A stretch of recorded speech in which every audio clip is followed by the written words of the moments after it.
എവിടെ കുത്തും? അവൾക്കിത്തിരി over confidence ഉള്ള ഏരിയ തന്നെ കുത്താം.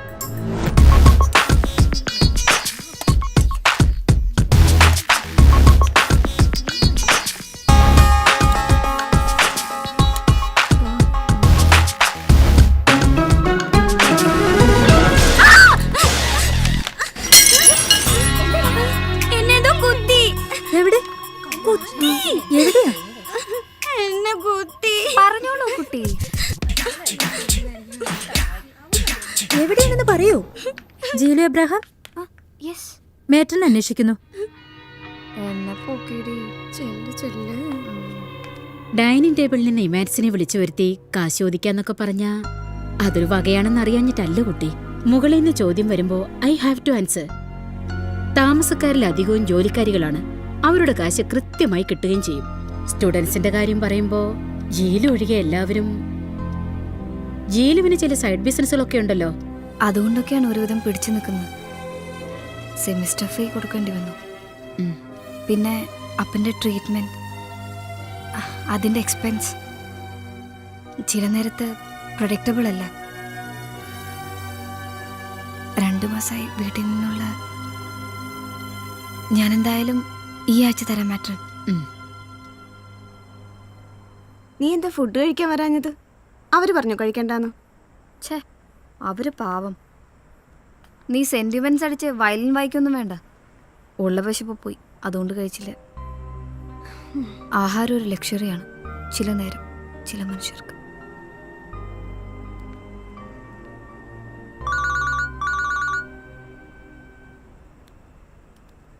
ലേഡി, നിന്റെ അമ്മയാ? അമ്മയോ? ഈ നേരത്തോ? അമ്മ,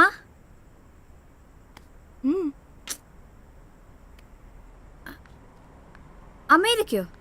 അതെങ്ങനെ? അമ്മേ, നമ്മുടെ അടുത്ത ബന്ധുക്കൾ ആരും അമേരിക്കയിലില്ലല്ലോ. അതില്ലാതെ എങ്ങനെ റെസിഡൻഷ്യൽ വിസ കിട്ടും? അത് പ്രയാസ.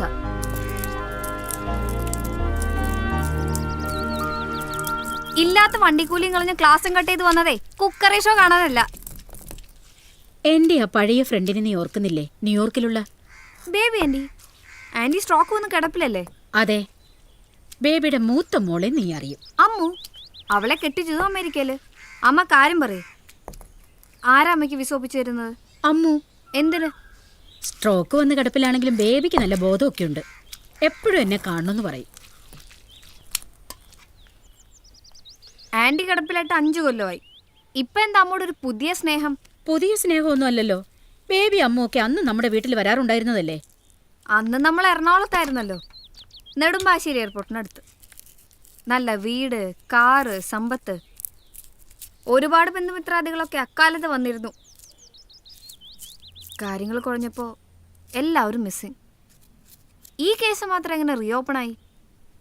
സത്യം പറ, എന്താ അമ്മൂൻ്റെ പ്രോബ്ലം? അവള് പ്രഗ്നന്റ് ആണോ? പ്രസവ ശുശ്രൂഷയ്ക്ക് ആളെ വേണോ അല്ലേ? ഞാനും അപ്പയും കൂടി കഴിഞ്ഞ മാസം ഡോക്ടർ മാത്യു ചെറിയാനെ കണ്ടിരുന്നു. ഏറിയാൽ 6 മാസം. അതിനപ്പുറം ഒരു ബൈപ്പാസ് സർജറി ഇല്ലാതെ അപ്പായ്ക്ക് പിടിച്ചു നിൽക്കാൻ പറ്റില്ല. 1.5 ലക്ഷം രൂപയെങ്കിലും വേണം. നിനക്കറിയാലോ, ഈ വീട് പണയത്തില്. കാര്യങ്ങൾ അങ്ങനെ തട്ടിമുട്ടി നടന്നു പോകുന്നു എന്നല്ലാതെ എന്തെങ്കിലും അരുതാത്ത് വന്നു പോയാ നമ്മൾ എന്ത് ചെയ്യും മോളെ? അമ്മുവിന്റെ കൂടെ ഒരു 6 മാസം മതി. അത് കഴിഞ്ഞാ വേറെ വീടുകളിൽ പ്രസവ ശുശ്രൂഷയ്ക്ക് ആളെ വേണം. നിന്റെ പഠിപ്പ് കഴിയുന്നതുവരെയെങ്കിലും ഞാൻ അവിടെ നിന്ന് പറ്റിയ നിന്നെ അങ്ങോട്ട് കൊണ്ടുപോകാൻ എളുപ്പമാണെന്ന് അമ്മു പറഞ്ഞത്. നീ പോയി കിട്ടിയാ പിന്നെ ഇളയത്തുങ്ങളുടെ കാര്യം സേഫായില്ലേ? എന്റെ അമ്മേ, കാര്യം കാണാൻ ഇവരെ പോലുള്ളവരിങ്ങനെ പലതും പറയും. പേറും പിറപ്പും കഴിഞ്ഞ കുറെ പഴയ ബെഡ്ഷീറ്റും തലേണക്കാറും ഏറിയ 10,000-50,000 രൂപയും തന്ന് അവരമ്മയെ പറഞ്ഞു വിടും. നമ്മുടെ പ്രശ്നങ്ങൾ അതുകൊണ്ടൊന്നും തീരില്ല. പുതിയ പ്രശ്നങ്ങൾ ഉണ്ടാവും.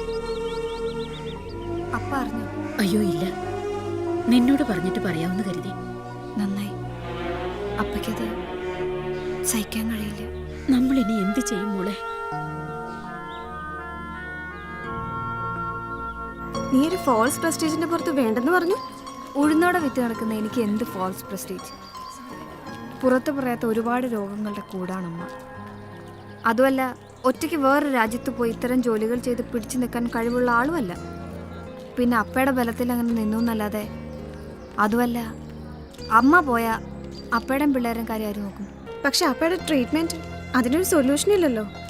ഞാനിവിടെ മെഡിക്കൽ സെന്ററിന്റെ ഡയറക്ടറെ പോയി കണ്ടു. ഇൻസ്റ്റാൾമെന്റ് പേയ്മെന്റിൽ ബൈപ്പാസ് സർജറി നടത്തുന്ന ഒരു സ്കീമുണ്ട് അവർക്ക്. പക്ഷേ ഫസ്റ്റ് ഇൻസ്റ്റാൾമെന്റ് ഒരു 50,000 രൂപ വേണ്ടി വരും. എനിക്കൊരു പാർട്ട് ടൈം ജോലി ഒത്തുകിട്ടിയിരുന്നെങ്കിൽ കാര്യങ്ങൾക്കൊക്കെ ഒരു നീക്കുപോക്കായേനെ. സെക്കൻഡ് ഇയർ BCA സ്റ്റുഡന്റിന് എന്ത് ജോലി കിട്ടാനടി? രാമസ്വാമി ആര്? രാമസ്വാമി അയ്യങ്കാർ.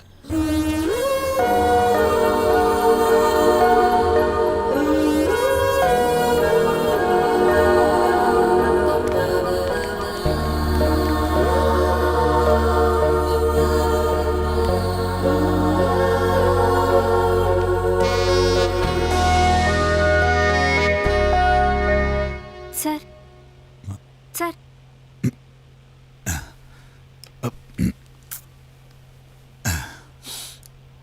என்னம்மா? രാമസ്വാമി അയ്യങ്കാർ.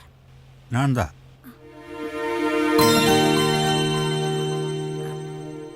സാറിനൊരു മകനുണ്ടോ? எனக்கு கல்யாணமே ஆவலே அம்மா. Chronic bachelor. അമ്മ ഉനക്ക് എന്നാ വേണോ? No duplicate business, only original. Tamil, Malayalam, English, Hindi. ഇതൊരു സോഫ്റ്റ്വെയർ കമ്പനിയാണെന്നാണ് അയാൾ പറഞ്ഞത്. ആയിരുന്നു വൺസ് അപ്പോൺ എ ടൈം. ഒരു അമേരിക്കൻ കമ്പനിയുടെ ഔട്ട്സോഴ്സ് താ ഇങ്ക സെഞ്ചിട്ടിരുന്നത്. US കമ്പനി ക്ലോസ്, ഞാനും ക്ലോസ്. ജീവിക്കാൻ വേണ്ടി വീഡിയോ ലൈബ്രറി തുടങ്ങിയാച്ച്. ഇതും രക്ഷയില്ലേ. Multiplex, YouTube, download. Youth കെട്ടുപോച്ചമ്മാ.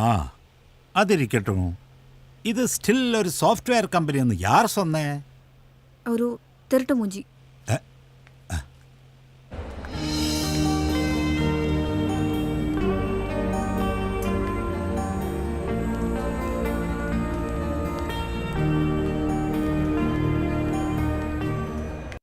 Dileep ready?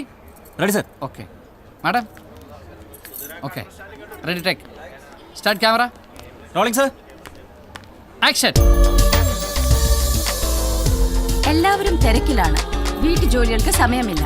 സമയം മീൻസ് മണി. സമയം ലാഭിക്കാൻ ഒരു കൈത്തൊഴി. Paulson pressure cookers. Cut cut. Madam ഒരു അല്പം ഫ്രെയിം ഔട്ടായി പോയി. Oh sorry. It's okay. Retake. അതാരാ നടി? അതാണ് ഷീല പോൾ, വലിയ മുതലാളിയെ. അവരുടെയാണ് പ്രഷർ കുക്കർ. കേട്ടിട്ടില്ലേ പോൾസൺ ഇൻഡസ്ട്രീസ്? ഓ, പോളാംബ്രോസിന്റെ ഭാര്യ. മാഡം റെഡിയല്ലേ? റെഡി. അപ്പൊ ഇതാണ് ഷീല പോൾ. താഴേക്ക് വെള്ളമായിരുന്നു വെച്ചാൽ താഴേക്ക് വയ്ക്കോളൂ. ഷോർട്ടിനിടയിൽ ശല്യപ്പെടുത്തരുത്.